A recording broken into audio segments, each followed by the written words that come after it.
CPWD में तो आपकी ऑल इंडिया रैंक 9 है। इसके पहले आप जॉब कर रहे हैं सेल में। सबसे पहले उसकी स्टोरी जानना चाहेंगे, ये फॉर्म कब आया, कब रिजल्ट आया और कब से ज्वाइनिंग हुई है? क्या ये पॉसिबल है कि एक डिप्लोमा स्टूडेंट इलेक्ट्रिकल से वो भी सीपीडब्ल्यूडी क्रैक कर सकता है, वो भी विद इन 10 रैंक? तो जीएस की तैयारी कैसे की आपने? कौन कौन सा स्टेट मटेरियल यूज किया, कहाँ से? क्या स्मार्ट अप्रोच था, हम लोगों को बता दीजिए।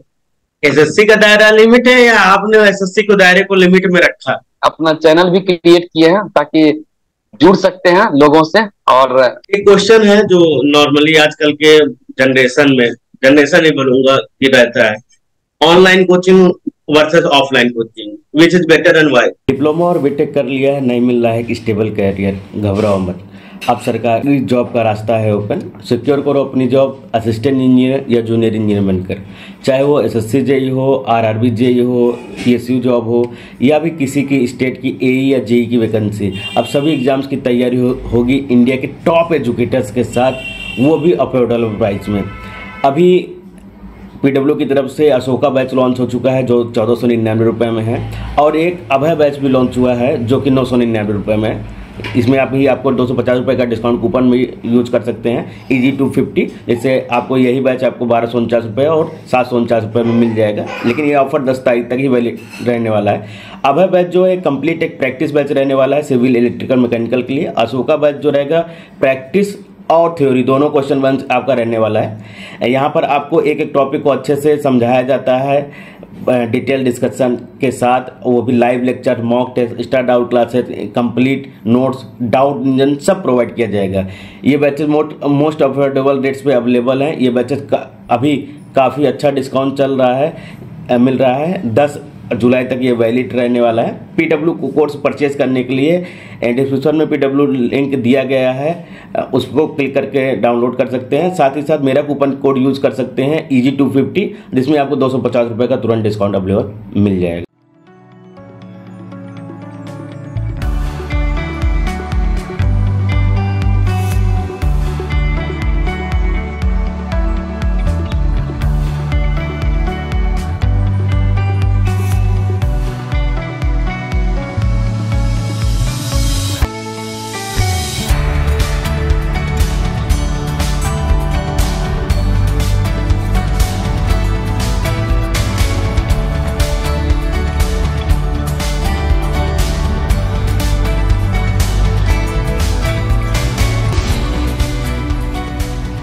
हाय guys, welcome to my YouTube channel engineering Gupta official YouTube channel पे आप सभी का स्वागत है। जैसा कि आपको पता है, इसमें एसएससी जेईई 2022 के टॉपर्स की सीरीज चल रही है। आज उसी सीरीज में ये 22वीं वीडियो रहने वाली है, और आज हमारे गेस्ट मौजूद हैं आलोक कुमार जी, जिनका all over India rank 9th है। साथ ही साथ ये ऑलरेडी सेल में वर्किंग है, तो दोनों का एक्सपीरियंस आज इनसे पूछेंगे। तो बहुत बहुत स्वागत है आलोक जी हमारे चैनल पे आपका। बहुत बहुत धन्यवाद, बहुत बहुत धन्यवाद। सबसे पहले हम आपके बारे में थोड़ा सा इंट्रोडक्शन जानना चाहेंगे, उसके बाद हम बातें करते हैं आपके तैयारी से। तो मेरा नाम आलोक कुमार है। मैं बेसिकली बिहार के पूर्णिया जिला से बिलोंग करता हूं, और हमारी स्कूलिंग भी गांव से ही हुई है। आफ्टर 10th 12th गांव से हुई, फिर गवर्नमेंट पॉलिटेक्निक मुजफ्फरपुर है, वहीं से 18-21 सेशन में डिप्लोमा कंप्लीट हुआ, और फिर 1 साल सेल्फ तैयारी के बाद 2022 के एग्जाम में अपियर हुए, और यही रिजल्ट अभी आया उनका। सीपीडब्ल्यूडी में तो आपकी ऑल इंडिया रैंक 9 है। इसके पहले आप जॉब कर रहे हैं सेल में। सबसे पहले उसकी स्टोरी जानना चाहेंगे, ये फॉर्म कब आया, कब रिजल्ट आया और कब से ज्वाइनिंग हुई है आपकी? मोस्टली जब सेमेस्टर के बाद हम लोग इसलिए कॉम्पिटिटिव एग्जाम के सेक्टर में आए, तो फिर एक जनरल सिलेबस रखे थे। किसी भी एग्जाम के लिए स्पेशल सिलेबस को नहीं फिलहाल टारगेट किए थे, जनरल सिलेबस था। तो सारे सिलेबस को पहले कवर करने के बाद मेनली टारगेट एसएससी से था। लगभग अगस्त से हमने एसएससी को टारगेट कर लिया था। तो एसएससी के ही उस कड़ी में मेनली एसएससी का एग्जाम चलता ना, शायद अक्टूबर के आसपास का फॉर्म आया था सेल का, तो डाल दिए थे, क्योंकि उस समय तो सारा फॉर्म ही डालते थे, तो सेल का भी उसमें डाल दिए थे। और फिर पहले तो एसएससी का एग्जाम हो गया था 16 नवंबर को, 26 दिसंबर 2022 को इसका एग्जाम था सेल का। उस समय मेरा मेंस का तैयारी चल रहा था, और ज्यादा कुछ नहीं, बस 1 दिन 2 दिन रिवीजन किए और कुछ करेंट्स के इवेंट्स देखे, फिर एग्जाम में अपियर हुए। तो फिर उसका जब मेंस का तैयारी चल ही रहा था तो फिर 10 या 12 फरवरी के आसपास इसका इंटरव्यू का शेड्यूल आता है, देखिए इसमें सिलेक्टेड है तो फिर 26 फरवरी को मेंस का एग्जाम और 24 फरवरी को राउरकेला में इंटरव्यू और एग्जाम प्रयागराज में। दोनों एक दूसरे से काफी दूर था, फिर सोचे किसको छोड़े, तो फिर सोचे छोड़े नहीं किसी को, दोनों को कोशिश करते हैं लेने का। तो फिर 24 को जाके राउरकेला में इंटरव्यू अटेंड किए और 26 को फिर जाके प्रयागराज में मेंस दिए और उसके कुछ दिन बाद रिजल्ट आया। रिजल्ट आया तो इसका अप्रैल में ज्वाइनिंग हुआ है सेल में, फिर मई में तो एसएससी का रिजल्ट आया। इस बीच कोस्ट गार्ड भी दिए थे, कोस्ट गार्ड में भी रिजल्ट आया, बट वो करना नहीं था तो उसमें आगे फिर प्रोसेस नहीं बढ़ाए, बस रिजल्ट आके उसको वहीं छोड़ दिए। सेल में क्या रैंक थी आप? सेल ऐसा कोई ऑफिशियल रैंक जारी नहीं करता है, ना ही वो एग्जाम के आंसर की, ना ही वो इस तरह की कोई डाटा जारी करते, वो बस सिलेक्टेड कैंडिडेट्स के नेम सेंड किए थे कि ये बच्चे सिलेक्टेड हैं। तो इसमें हम रैंक की बात कर नहीं सकते क्योंकि वो ऑफिशियल कुछ जारी किए नहीं है, तो इसमें ऐसा कोई रैंक आता नहीं है। कोस्ट गार्ड में? उसमें भी रैंक नहीं था, उसमें फिजिकल था बट हमने फिजिकल अटेंड नहीं किया क्योंकि उसके वर्किंग प्रोफाइल के बारे में देखने के बाद लगा कि नहीं एसएससी को ही टारगेट किया जाए, क्योंकि उस समय तक प्री हो चुका था, ये 10 जनवरी के आसपास उसका फिजिकल होना था, उस समय प्री का आ चुका था तो मेंस का चल रहा था, तो इसलिए उसको वहीं पे स्किप कर दिए। तो ये और ये सब एग्जाम कोई ऑल इंडिया रैंक कोई जारी नहीं करती है सेपरेट रैंक, वो किस कभी कभी अल्फाबेटिकल या फिर कभी। क्या ये पॉसिबल है कि एक डिप्लोमा स्टूडेंट इलेक्ट्रिकल से वो भी सीपीडब्ल्यूडी क्रैक कर सकता है, वो भी विद इन 10 रैंक? शायद पॉसिबल हो, इसलिए तो आज यहाँ दिख रहे हैं। और लगा जब हुआ तो लगा कि नहीं अंडर 10 तो कर ही सकते हैं और एक भारी संख्या में आ सकते हैं, ये फियर को खत्म करके डिप्लोमा, क्योंकि बेस तो डिप्लोमा ही है, अगर आप डिप्लोमा बेसिस पे अच्छे से किए हैं तो फिर आ सकते हैं, कोई बड़ी बात नहीं। जैसे आप लोग को पता भी होगा कि इस बार के ऑल इंडिया रैंक 1 भी वो भी डिप्लोमा होल्डर ही है, तो सिंगल डिजिट ला सकते हैं आप, कोई बड़ी बात नहीं है। बहुत से बच्चे डरते रहते हैं ना सर, पहली बात तो इलेक्ट्रिकल में पोस्ट कम आती है, ऊपर से बीटेक वाले भी हैं, तो डिप्लोमा वाले कहाँ क्रैक कर पाएंगे? तो देख लीजिए आप लोग के पास लाइव एग्जांपल है, आलोक कुमार जी इलेक्ट्रिकल से डिप्लोमा करके इन्होंने सीपीडब्ल्यूडी में ऑल इंडिया रैंक 9 लेकर आए हैं। अब हम तैयारी से रिलेटेड कुछ चीज पूछेंगे कि प्री में आपकी स्कोरिंग क्या थी, टेक और नॉन टेक दोनों कैटेगरी में? प्री में मेरे टेक्निकल में स्कोर 68.75 थे और रीजनिंग में मेरे 41.5 थे और जीके में 28.25 थे और ग्रॉस सच 137.75 था, आफ्टर नॉर्मलाइजेशन 147.72 आया था। काफी नंबर बढ़ा है तो 16 का शिफ्ट था तो मे भी शायद इसलिए बढ़ा है इतना। तो जीएस की तैयारी कैसे की आपने, कौन कौन सा स्टेट मटेरियल यूज किया, कहाँ से? जीएस की तैयारी के लिए बेसिकली सबसे पहले तो जब एसएससी का पूरा एक डिटेल स्टडी की एग्जाम के, तो लगा कि रीजनिंग तो सारे लड़के बना ही लेते हैं, 50 में 40 45 पे स्कोर कर लेते हैं, एक भी बन जाएगा। मेनली जो गेम प्ले करेगा वो ऐसे ये जीके जीएस ही करेगा, तो जीके जीएस के लिए मेरा ऐसा कुछ मानना नहीं था कि टेक्निकल पढ़ रहे हैं तो शॉर्ट में पढ़ के निकल जाए।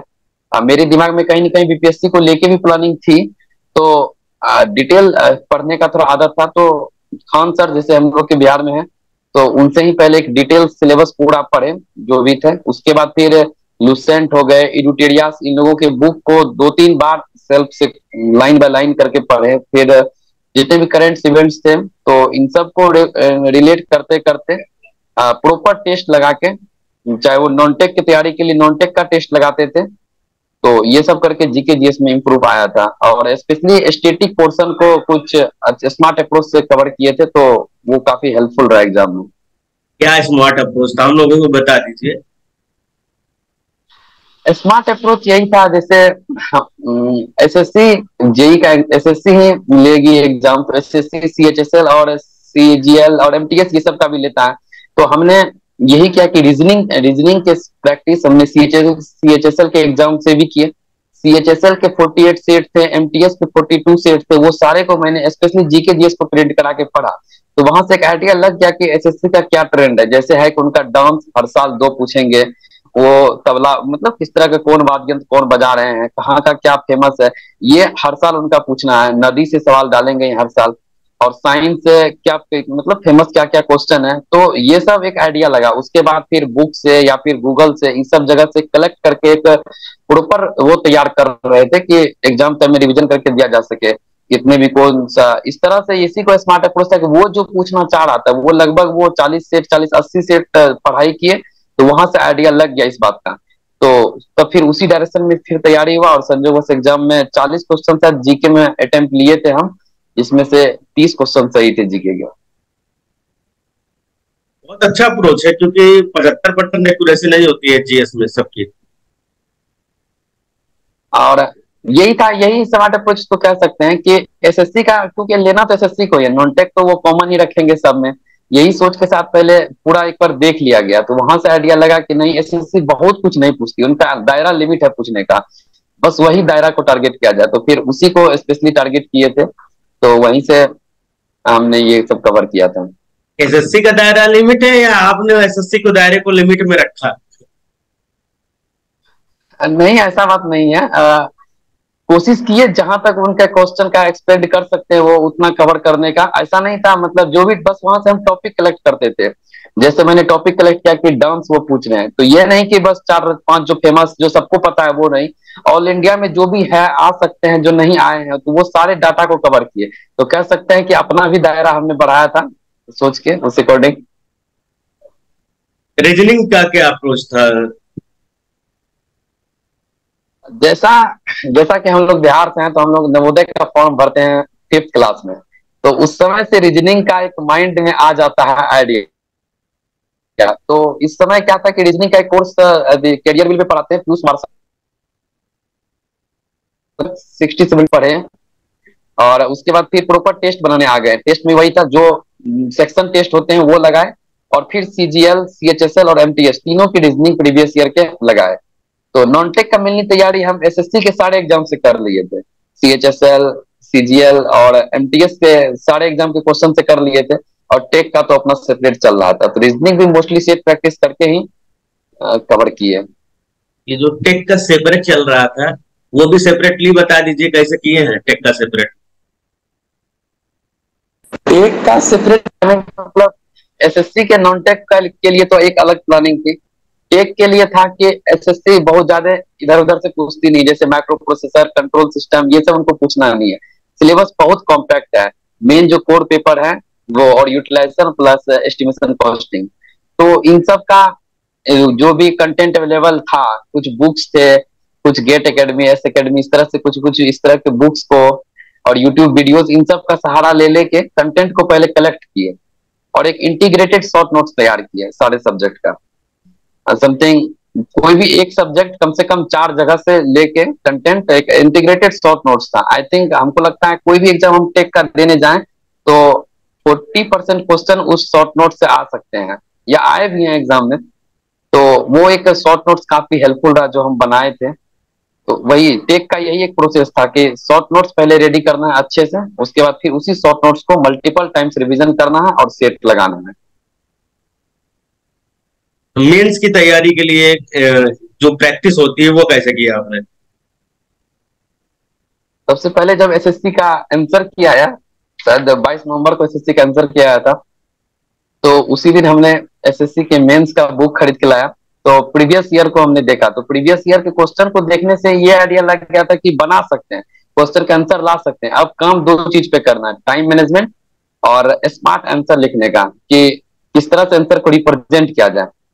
तो फिर एक तो पहले कुछ टॉपर्स के कॉपी अवेलेबल थे, उनको देख के थोड़ा आइडिया लगा उनसे कि क्या होना चाहिए।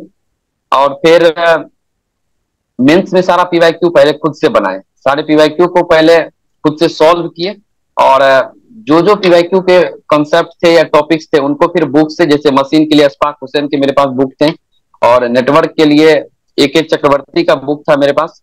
तो इन सब बुक से फिर हम सवाल बनाना स्टार्ट किए। फिर लास्ट टाइम में कुछ कुछ टेस्ट इधर उधर से लेके टेस्ट सीरीज लगाने से आइडिया लग गया कि प्रॉपर आंसर राइटिंग क्या होना चाहिए। तो मेनली सेल्फ तैयारी था, और वो खुद के सेमेस्टर के नोट्स प्लस बुक्स, इन्हीं के सहारे से मेनली मेंस का तैयारी हुआ था। कितना अटेम्प्ट किया था आपने फाइनल एग्जाम में मेंस? मेंस में 290 का ऐसे 10 नंबर का एक सवाल स्किप हो रहा था, तो उसमें सोचे कुछ और अच्छा लिखने से अच्छा है कि इसी में कुछ और इम्प्रूव कर दिया जाए, ताकि 10 में वो 6 ना दे, 10 में कम से कम 7 दे, 8 दे। तो वो 10 नंबर का नहीं बना के बाकी 290 का अटेम्प्ट किए थे, और कुछ दिन पहले तब स्कोर आ भी चुका है। तो 265 स्कोर है मेंस में, और ओवरऑल 412.7 है स्कोर। चलिए बहुत बढ़िया है, तभी तो ऑल इंडिया रैंक 9 आया है। ऐसे ही थोड़ी 290 में 265 सही हुआ है। अब कह नौकरी सकते आपकी हैं। इस समय आप ट्रेनिंग कर रहे हैं ऑलरेडी सेल में, इसके बाद सीपीडब्ल्यूडी ज्वाइन करेंगे। तो फर्स्ट अटेम्प्ट में 2 एग्जाम आप क्रैक कर चुके हैं, तो आगे का क्या प्लान है आपका? आगे का प्लान तो फिलहाल, एक तो जिस डिपार्टमेंट में जा रहे हैं सीपीडब्ल्यूडी, उसमें अपना करियर ग्रोथ कैसे हो सकता है उस पर फोकस तो रहेगा ही। साथ ही साथ जैसे इस बार जो भी 2022 में स्टूडेंट सेलेक्ट हुए हैं, उसको मेरी तरफ से ढेर सारी शुभकामनाएं। साथ ही साथ एक बहुत बड़ा भीड़ है जो इस बार सिलेक्शन नहीं ले पाए। मेरे भी बहुत सारे दोस्त है, कलीग्स हैं, जो कि साथ ही तैयारी करते थे, किसी कारणवश वो लोग इसमें नहीं सिलेक्ट हो पाए। तो पहला टारगेट तो ये भी रहेगा कि उन लोगों की सहायता की जाए, अब जो साथ बैठ के पढ़े थे, जो साथ हमेशा रहे थे, दोस्तों को कैसे अब हिंट सपोर्ट किया जाए, क्या क्या हिंट्स दिया जाए। तो इस डायरेक्शन में मेनली टारगेट रहेगा। इसीलिए हम खुद का एक अपना चैनल भी क्रिएट किए हैं, ताकि जुड़ सकते हैं लोगों से, और अपने एरिया के जो भी स्टूडेंट उनके साथ शेयर कर सकते हैं किस तरह से मतलब स्मार्ट अप्रोच करके कम मेहनत में भी एक ठीक ठाक स्कोर किया जा सकता है।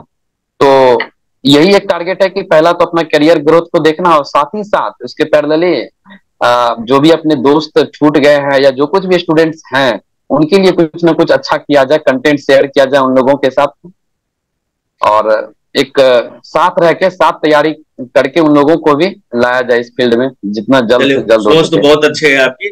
हमें लिंक शेयर कर दीजिएगा व्हाट्सएप पे, तो हम बच्चों को डिस्क्रिप्शन में दे देंगे, तो बच्चे वहां से डायरेक्ट आपसे जुड़ जाएंगे।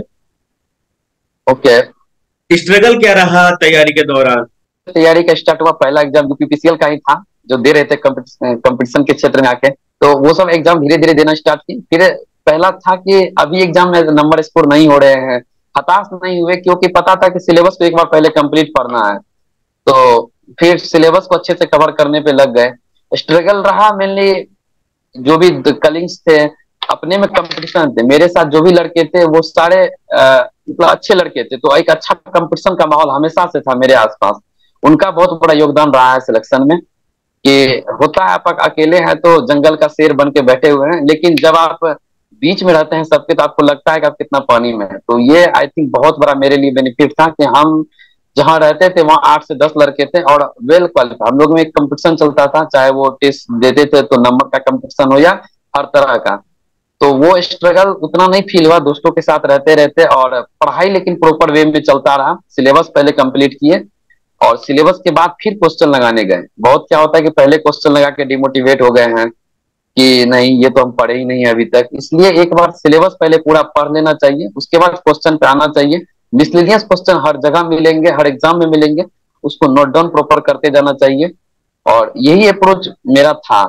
और हमने भी इस चीज को नोटिस किया बाद में, जैसे 1 साल का तैयारी कंप्लीट हुआ, सिलेबस पूरा, उसके बाद फिर कोस्ट गार्ड में भी रिजल्ट हुआ, फिर सेल आप अभी ज्वाइन है, एसएससी में रिजल्ट हुआ है, फ्यूचर में 1-2 एग्जाम और दिए हुए हैं, एमपीपीजीसीएल का दिए हुए हैं, उसमें भी 82 लो स्कोर है।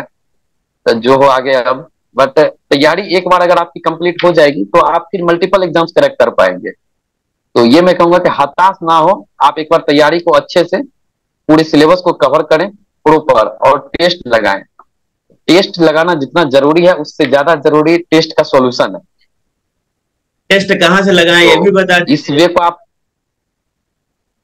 टेस्ट तो मैंने टेक्स्ट बुक से ही लगाया है, सारा टेस्ट वही टेक्स्ट बुक से ही लगाया है, सारा पीवाईक्यू मॉक जो भी था सारा टेक्स्ट बुक का ही था।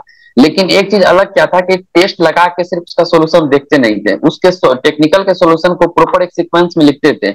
और समथिंग लास्ट टाइम हम नोटिस किए कि 100 से 120 पेज का एक कॉपी बन गया था टेक्स्ट बुक का सेट लगाते लगाते, जो मिसलेनियस क्वेश्चन उसमें डाटा ऐड करते थे। क्योंकि टेक्स्ट बुक एक अच्छी बात है कि वो चारों ऑप्शन को डिटेल सोल्यूशन देते हैं, तो उन सब से भी एक अच्छा खासा आइडिया लग गया था। तो वो भी काफी ज्यादा हेल्प किया टेक्स्ट बुक।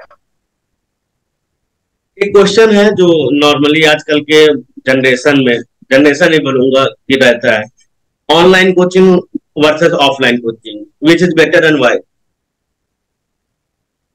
दोनों के अपने अलग अलग फायदे हैं, अलग अलग नुकसान है। वो डिपेंड करता है स्टूडेंट पे। कुछ स्टूडेंट्स को क्या है, उसको डिस्ट्रक्शन बहुत है फोन पे, ऑनलाइन क्लासेस करने बैठे बहुत तरह के मैसेज हैं और मतलब नोटिफिकेशन है, वो नहीं कंसंट्रेट कर पाते हैं।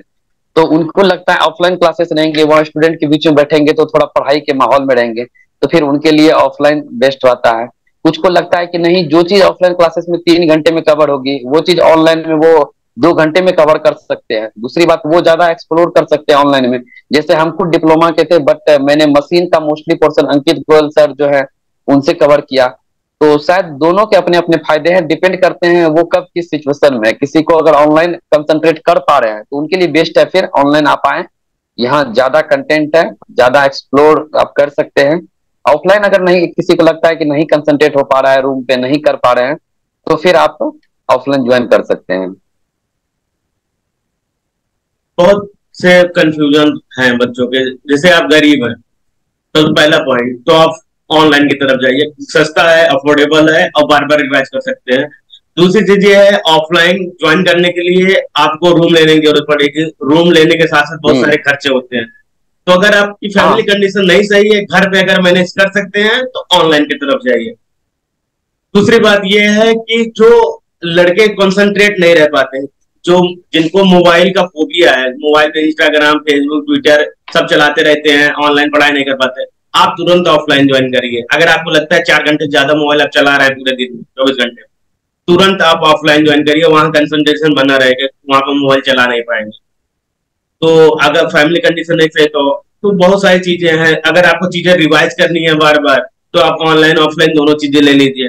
एक बार ऑफलाइन पढ़ लीजिए, उसके बाद ऑनलाइन लेकर रिवीजन करते रहिए, प्रैक्टिस करते रहिए। टेक्स्ट बुक सबसे बेस्ट है, उसमें आपको लाइव टेस्ट, क्विजेस, बहुत सारी चीजें मिलती रहती है, उसको दीजिए, उसका एनालिसिस करिए जैसे सर करते थे। और स्मार्ट अप्रोच के लिए सर को फॉलो कर लीजिए, और सर तरीके बताते जाएंगे, आप प्रॉब्लम बताते जाइए, वो तरीके बताते चले जाएंगे कि हार्ड वर्क कैसे करना है, स्मार्ट वर्क कहाँ करना है, स्ट्रेट अप्रोच कहाँ लगानी है, कैसे क्या करना है, वो सारी चीजें सर बताते जाएंगे। तो काफी चीजें आप लोगों को क्लियर हो गई होंगी। अगर कोई डाउट रह गया तो मेरे कमेंट बॉक्स में कमेंट कर दीजिएगा, सर का चैनल लिंक दे रहा हूँ, सर के चैनल पे आप कमेंट कर देंगे तो वो भी सर नया वीडियो बनाकर एक आपके कमेंट पे एक वीडियो बनाकर आपको बता देंगे, क्योंकि आपकी प्रॉब्लम बहुत लोगों की प्रॉब्लम हो सकती है। तो बहुत बहुत धन्यवाद आलोक जी, और दिल से आपको बहुत बहुत शुभकामनाएं, आपको, आपको फैमिली को, क्योंकि आप दो दो तीन तीन एग्जाम क्रैक कर चुके हैं, और आगे भी आपका अप्रोच बहुत अच्छा है, मोटिवेशन है बच्चों के लिए, साथ ही साथ अपना भी एक प्रोग्रेस देखना है, तो उसके लिए ऑल द बेस्ट, और फ्यूचर के लिए बहुत बहुत धन्यवाद। Thank you sir. बहुत बहुत धन्यवाद आपको इस चैनल पे इनवाइट करने के लिए, आपका भी बहुत बहुत धन्यवाद।